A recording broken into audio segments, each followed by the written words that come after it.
안녕하세요. 반갑습니다. 주정그 이정렬입니다. 현대두산인프라코 오랜만에 브리핑을 드리게 됐습니다. 자, 정리를 한번 해볼게요. 실적 발표가 좀 나왔는데 실적을 한번 좀 확인을 해보고 지금 주가 추이도 한번 체크를 해보도록 하겠습니다. 자, 시청하시기 전에 구독과 좋아요 부탁드릴 수 있도록 할게요. 자, 일단 오늘 실적 발표가 나왔습니다. 주가가 좀 지지구간들을 좀 받쳐주고는 있는데 주가 하락도 좀 낙폭이 확대가 될 것 같다는 생각은 들지가 않아요. 그러니까 낙폭 확대가 될 수는 있겠지만 일단 제 개인적인 생각에서는 베팅을 한다면 상승에 좀 베팅을 하지 않을까. 근데 대신 이제 시장에 대한 변동성이 좀 관건이긴 변수긴 합니다. 외국인 수급도 좀 기대하기는 어려운 상황들이고, 뭐 일단 얘 같은 경우에서는 수출을 하고 있는 기업이다 보니까 아무래도 원가가 환율이 좀 상승하고 있는 것들은 좀 우호적으로 적용이 되지 않을까. 대신 이제 원자재 그 확보, 수급, 영업이익률 측면에서는 이제 환율이 좀 올라간 것들의 해지가 좀 어떻게 될까 이런 것들을 좀 보실 필요가 있을 것 같아요. 일단은 실적 발표가 나왔는데 연결 기준 실적 발표 4월 27일 오늘 나왔습니다. 이전의 실적을 전망을 하고 있던 것들을 보면 일단은 뭐 이번 연도는 연결 기준해 가지고 3천억 원 정도를 실적이 나올 것이다. 매출액도 이게 다 이제 분할이 된 다음에 이제 실적 추이인 거죠.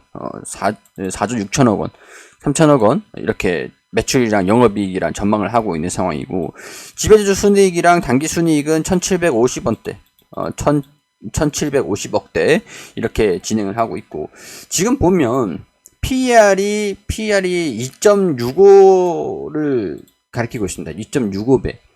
이전에 영업이익이 5천억 원대를 전망을 하고 있을 때 PER이 2.65배. 그러니까 이 PER이 단기 순이익이 5천억 원대에서 1,750억 원대로 줄어들었어요.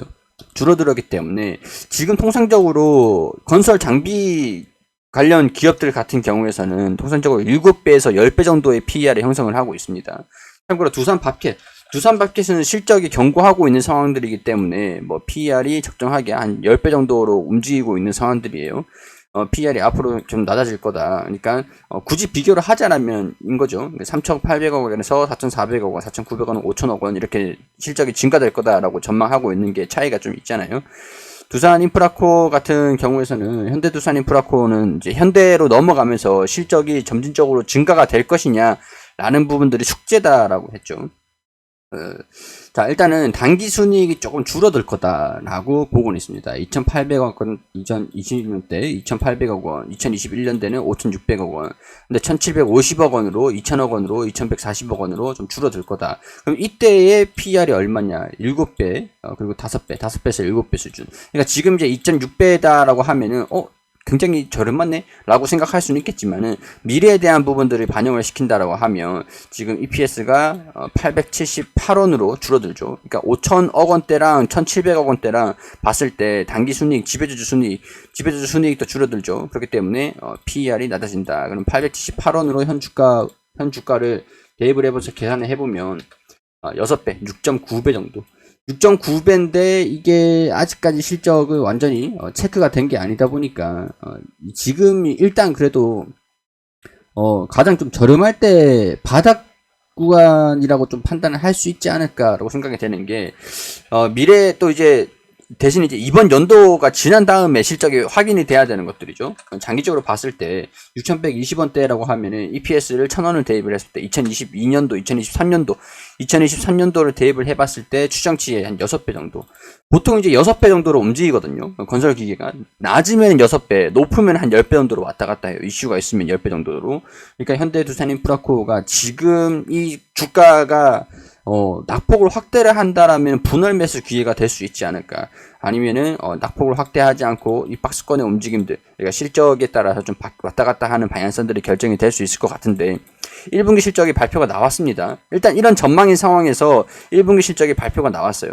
발표가 나온 것들을 확인을 해보면 자, 이걸 볼게요.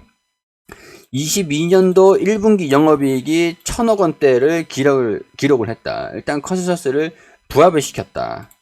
전년 동기 대비해서 영업이익이 4% 정도가 줄었다. 근데 4분기 대비해가지고는 영업이익이 증가가 됐다.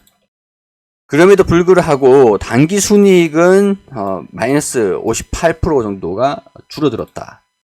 전분기 대비해가지고 전년 동기 대비해서는 당기순이익이 60%가 줄어들었습니다.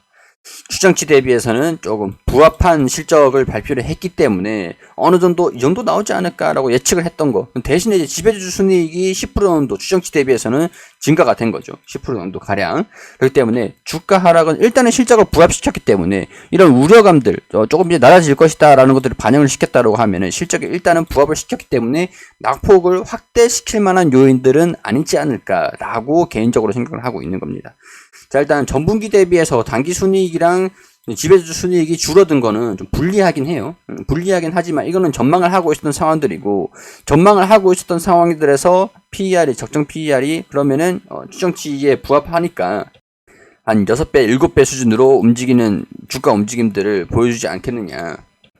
자, 그렇게 되면은 일단 추정치 대비해가지고 1,000억 원 정도, 약간 1,900억 원 정도를 전망을 하고 있었는데 1,048억 원 막 서프라이즈 막 나고 그런 건 아니에요. 근데 이제 2분기에 또 증가가 될 거다, 또 3분기에 또 줄어들 거다, 이렇게 전망을 하고 있어요.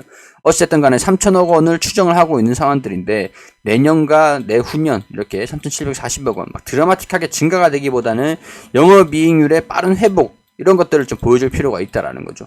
그렇기 때문에 지금 당장은 주가 하락을 할 만한 그런 재료들은 아닌 것 같다. 이런 요인들은 아닌 것 같다. 근데 빠른 개선을 언제 보여줄 것이냐. 미국의 이제 판매도 확대를 시키고 중국에 대한 의존도를 낮출 그런 예정들인데, 지금 사업보고서에서 수주 상황들을 보면은 21기 대비해서 22기가 수출이 좀 늘어나고 있는, 내수도 좀 늘어나고 있는 그런 상황들이에요. 수출이 늘어났다라고 하면은 환율도 일단 우호적이긴 할 거고. 자, 이거는 약간 그 현대로 매각이 되기 전에 수주이기도 하겠죠. 그러니까 23기 수주 전망들도 나올 건데 수주가 좀 증가되는 모습들을 보여줘야 주가에도 실적에도 우호적일 것 같다라는 전망들이 나올 수가 있겠죠. 그렇기 때문에 지금 당장은 박스권의 움직임들, 이 구간에서의 박스권의 움직임들 예측을 한번 해보고, 낙폭을 확대되는 움직임들은 보여주지 않기를 바라봐야 될 것 같다라고 말씀을 드릴 수 정리를 할 수 있을 것 같습니다.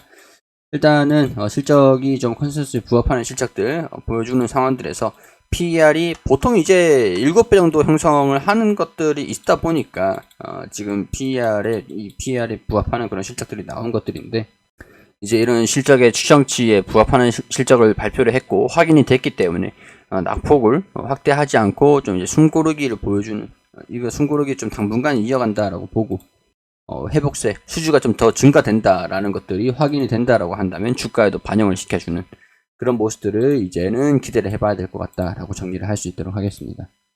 이런 것들을 개인적인 생각들을 말씀을 드리는 것들이니까 투자 판단은 여러분들이 해주시기를 당부드리도록 하겠습니다.